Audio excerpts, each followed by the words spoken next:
impact of this bill. I call Materia Ture. Thank you, Mr Speaker. Outside this chamber on the lawns of Parliament today, you will see a life-size replica of the 230 pokie machines, 240 automated gaming places and 40 gaming tables that John Key is giving to Sky City in exchange for a building.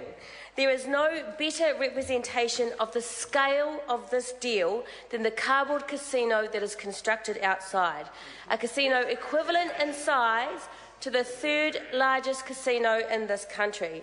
And I urged all members earlier today to go out and have a look at the cardboard casino before you voted on this deal. And in fact, there's still some time. It'll be up for a few more minutes yet. So if you haven't had a look, I urge you to do so, because it's really important to the families who will suffer from the effects of problem gambling that you know what you are voting for today if you support this bill.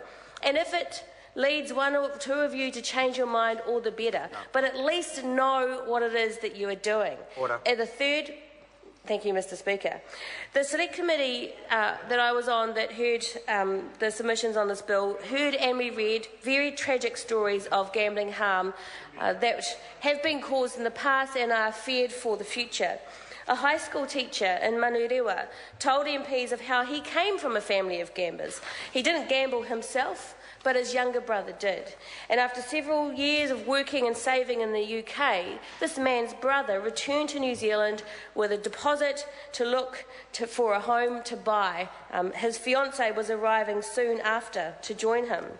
By the time his fiancée arrived in New Zealand, the deposit was gone. It had been squandered entirely on gambling. This man's brother became suicidal because he knew that he stood to lose his fiancée and his life as a result of the gambling harm that he was suffering. Fortunately for him, he had a fiancée who did love him and love him enough to support his recovery. And she got him the professional help that he needed for his gambling addiction. His siblings supported both of them in this recovery process. This submitter's brother got the help that he needed and was able to maintain and recover his relationship and his life, and he no longer gambles. But sir, not everybody will be so lucky. The Asian Family Services branch of the Problem Gambling Foundation came to the committee and described the cases that they see. Suicide, loan sharking, family violence, divorce, all the result of problem gambling. The painful experience of their clients who are affected from problem gambling from Sky City casino gambling can't be measured simply in financial terms. And the Asian Family Services are adamant that this deal will lead to harm in their community. Only those who are being affected know how painful the experience is and understand that any deal is not a good deal if it creates more pain in our community and for our families. Many Asian Family Services clients worry that this deal will cause more new migrants to lose their savings when they arrive in New Zealand. This means the loss of their dream of a new and better life in this country and the loss of their contribution to our community. Bob McCroskey from Family First, who we don't always agree with, related a terrible story of a father and recently widowed husband who lost everything to problem gambling at the casino. We heard of the desperation of the family, this man's family, who tried to help but who were thwarted by Sky City. They saw no evidence of Sky City managing their father's self-ban. He had a Sky City gold card, and all the family saw were enticement after enticement by Sky City for this man to come back and to spend more, to gamble more, to lose even more.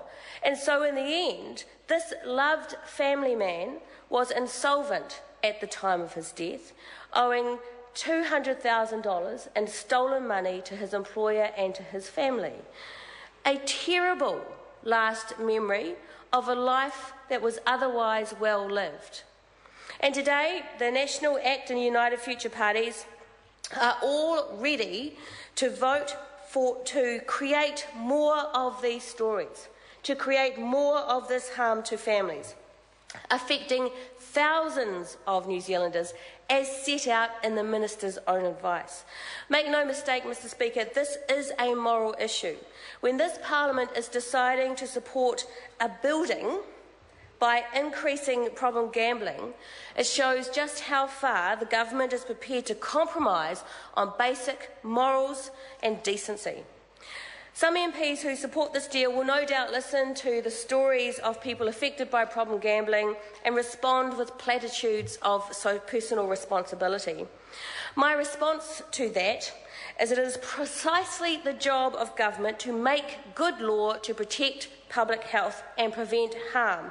And if those MPs cannot be bothered doing their job, then they should get out, because all they are doing is causing more harm to families who do not deserve it. Today, I asked the Minister, Stephen Joyce, about the harm minimisation advice that he received and the fact that much of it was withheld after his consultation with Sky City. We can only surmise that Sky City wants to keep this information about the extent of the harm caused by their casino and the increase in harm caused by this deal secret because it is commercially sensitive. And that can only mean two things. First, that a significant proportion of the profits the casino reaps is from problem gambling. And actually, we do know that. Around 40% of the profits of pokie machines comes from problem gamblers. It's not new information, so why the secrecy? And second, sir, that Sky City uses the information gathered by for harm minimisation purposes to market to problem gamblers. We know case after case where problem gamblers have been part of the Sky City loyalty program. We know Sky City can track their spending and is supposed to track it so that they can intervene if that person's gambling becomes a problem. But in fact, as families report, that information isn't used to help a problem gambler, it's used to encourage the problem gambler, because the business model of the casino relies on people having a gambling problem and a gambling addiction. This deal sells to Sky City our gambling laws for $400 million. So what's to stop other sales of our law? We've already seen with the Warner Brothers the sale of our employment law. What's to stop John Key and Stephen Joyce selling tobacco control law to Philip Morris in exchange for something? I don't know, a new motorway perhaps. And then at the end of the day, the Minister's own advice shows 6,500 children will be harmed in exchange for 18 new jobs.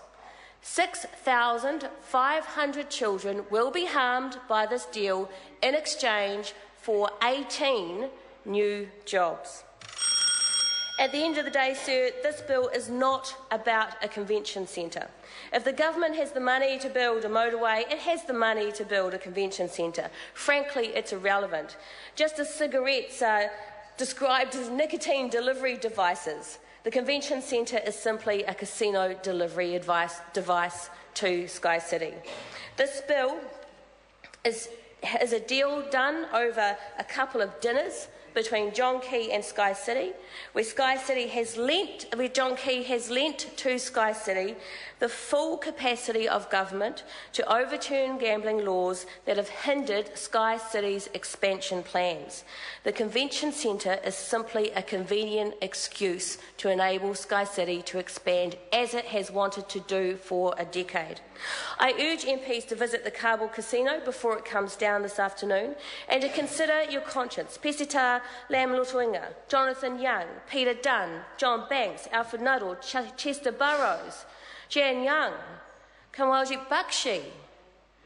Consider your consciences in deciding whether to support a bill that by every measure and by all evidence will cause harm to New Zealand families. Thank you, Mr Speaker. Mr Speaker. Order. I'm calling Kanwaljit Singh Bakshi. Thank you, Mr.